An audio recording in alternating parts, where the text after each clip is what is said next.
Assalamualaikum warahmatullahi wabarakatuh. Puji dan syukur marilah kita panjatkan kepada Allah Subhanahu wa taala yang telah memberikan kita kesehatan, kenikmatan dan iman yang kita rasakan pada saat sekarang ini. Salawat dan salam tidak lupa pula kita panjatkan kepada junjungan kita, yaitu Nabi Muhammad SAW. Baiklah, saya tidak akan memanjangkan kata-kata mukadimahnya. Ada baiknya saya memperkenalkan diri kepada teman-teman semua. Perkenalkan, nama saya Faris Deka Perdana. Saya dari kelompok 5. Saya selaku moderator dan saya akan memperkenalkan kepada rekan-rekan semua, teman-teman saya yang ikut dalam diskusi ini. Perkenalkan, nama saya Aisyah. Perkenalkan, nama saya Desi Kuadari. Perkenalkan, nama saya Devanya Isma. Perkenalkan, nama saya Lesa Angela. Perkenalkan, nama saya Rahma Fadila. Nah, itu perkenalan teman dari kelompok 5. Selanjutnya kelompok kami akan menjelaskan hasil materi yang kami buat. Baiklah, saya akan menjelaskan fungsi sistem saraf. Fungsi yang paling utama adalah untuk menerima, mengolah, dan menyampaikan rangsang dari seluruh organ. Fungsi ini akan berjalan dengan baik jika ada koordinasi antara fungsi sensorik, fungsi pengatur, dan fungsi motorik. Fungsi yang paling utama adalah untuk menerima, mengolah, dan menyampaikan rangsangan dari seluruh organ. Fungsi ini akan berjalan dengan baik jika ada koordinasi antara fungsi sensorik, fungsi pengatur, dan fungsi motorik. Next, perbedaan sistem saraf pusat dengan saraf tepi. Sistem saraf pusat mengendalikan seluruh pengaturan dan pengolahan rangsangan, mulai dari mengatur pikiran, gerakan, emosi, pernafasan, denyut jantung, pelepasan berbagai hormon, suhu dengan denyut jantung, pelepasan berbagai hormon, suhu tubuh, hingga koordinasi seluruh sel saraf untuk melakukan fungsi pengaturan di dalam tubuh. Sistem saraf pusat mengendalikan seluruh pengaturan dan pengolahan rangsangan, mulai dari pengatur pikiran, gerakan, emosi, pernafasan, denyut jantung, pelepasan berbagai hormon, suhu tubuh, hingga koordinasi seluruh sel saraf untuk melakukan fungsi pengaturan di dalam tubuh. Baiklah, materi selanjutnya akan dijelaskan oleh Deci.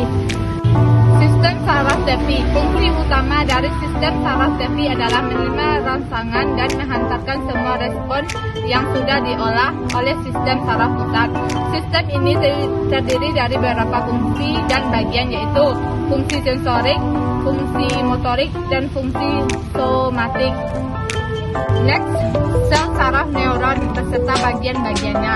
Sel saraf neuron terdiri atas beberapa bagian, yaitu dendrit, badan sel, akson atau neurit. Di samping ada contoh gambar sel neuron.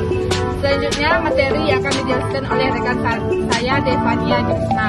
Sel saraf neuron beserta bagiannya: 1. Dendrit, yaitu penyuluran di arah luar badan sel yang berperan sebagai penerima sinyal atau impuls. 2. Badan sel, yaitu bagian utama neuron yang memiliki inti sel. 3. Akson atau neurit, yaitu penyuluran badan sel yang tidak berfungsi mengirimkan sinyal atau impuls. Setelah itu, neuron transmitter. Neuron transmitter adalah senyawa organik endogenus membawa sinyal di antara neuron. Neuron transmitter terbungkus oleh vesikel sinapsis sebelum dilepaskan bertepatan dengan datangnya potensial aksi. Beberapa neuron transmitter utama antara lain asam amino, asam glutamat, asam aspartat, insulina, GABA, dan gliserol. Untuk contoh dari gambar neuron transmitter, dan selanjutnya akan dijelaskan oleh rekan saya, yaitu Lesta Angelina. Next selanjutnya yaitu contoh dari gambar anatomi dari otak, yaitu ada frontal lobe B, parietal lobe, temporal lobe, occipital lobe, spinal cord, dan cerebellum. Pengertian serta fungsi anatomi dari otak. Yang pertama ada lobus frontal atau disebut juga otak besar, adalah bagian otak besar yang terbesar dan terletak di bagian depan otak. Bagian ini berperan penting dalam mengendalikan gerakan tubuh, menilai dan merencanakan sesuatu, memecahkan masalah, serta mengatur emosi dan pengendalian diri. Yang kedua, parietal lobe. Lobus parietal lias merupakan pusat lobus yang mempertahankan citra pribadi seseorang dari tubuh, baik secara fisik dan visual, berfungsi mengendalikan sensasi seperti sentuhan, tekanan, nyeri, suhu, dan juga mengendalikan orientasi spesial atau pemahaman tentang ukuran, bentuk, dan ruang. Baiklah, materi selanjutnya akan dijelaskan oleh rekan saya, Fadila. Selanjutnya, temporal lobe atau disebut otak besar. Lobus temporal terletak di kedua sisi kepala yang sejajar dengan telinga. Bagian otak besar yang ini bertanggung jawab terhadap fungsi pendengaran, memori, dan emosi. Kerusakan pada lobus temporal dapat menyebabkan masalah pada ingatan, persepsi, ucapan, dan kemampuan berbahasa. 2. Spinal cord atau disebut sumsum tulang belakang, merupakan jaringan lunak yang dikelilingi oleh tulang belakang atau vertebral.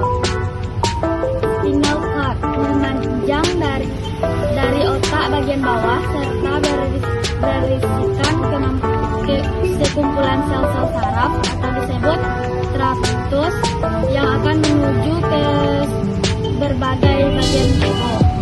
Selanjutnya, occipital lobe. Lobus occipital terletak di otak bagian belakang. Bagian otak besar ini berguna untuk membantu kita mengenali objek lewat indera penglihatan dan memahami arti kata-kata tertulis. Kedua, cerebellum atau disebut otak kecil, terletak di bagian belakang kepala, tepatnya di bawah cerebellum atau otak besar. Bagian otak ini berfungsi untuk mengendali gerakan, menjaga postur tubuh dan keseimbangan, serta menerima sekaligus mempelajari gerakan baru. Selanjutnya akan saya kembalikan ke moderator. Nah,